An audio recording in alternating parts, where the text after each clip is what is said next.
Okay, good Good morning, morning. sir. Good morning, sir. Good morning, sir. This is my first ever day of my teaching profession. So, technically, I'm the assigned advisor in this class, grade 11 Rizal. So, our class is directly at exact 7:30 to 8:30 in the morning. So, don't be late po. I am glad and honored to introduce myself. I am Mr. Carl Anthony Aurelius, 25 years of age.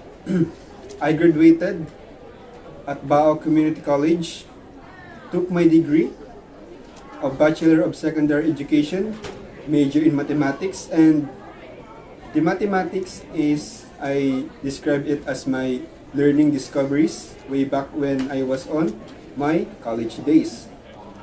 In high school, in La Purisima National High School, my beloved alma mater, at elementary at Naba West Central School. So, I am your math teacher. So, later on, I will discuss the course subject and our classroom rules. So, I think most of you hate this subject, mathematics, right?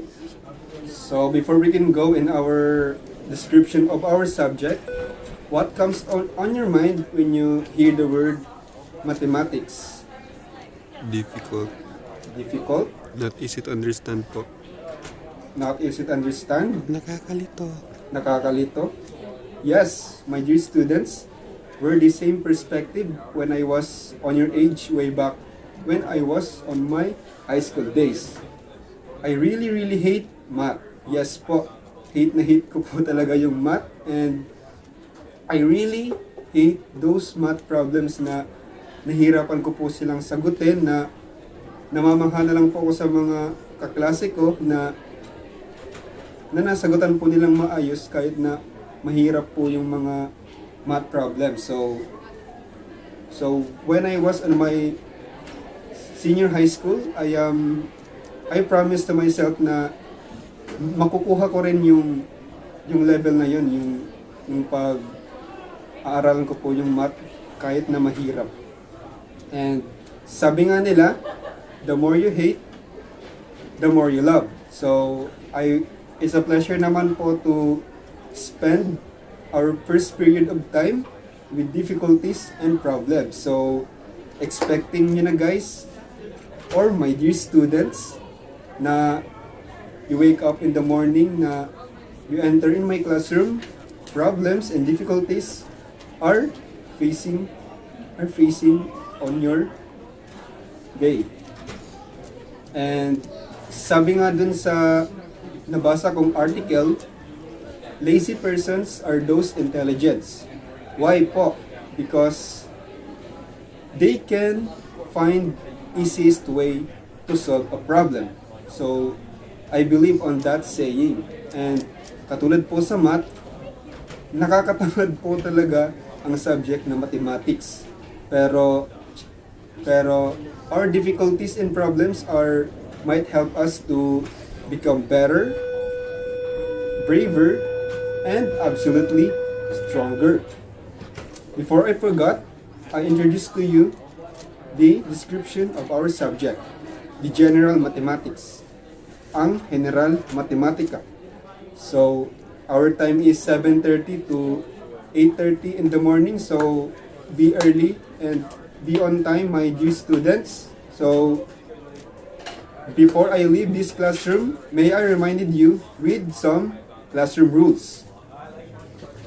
Rule number 1, always prepare yourself. So, during our class discussions, I will call us students to recall and to evaluate those lessons that we encounter in our next meeting. Rule number 2, be attentive. So, always be active, always listen to my discussion, and put your 100% in our class attendance. Rule number three,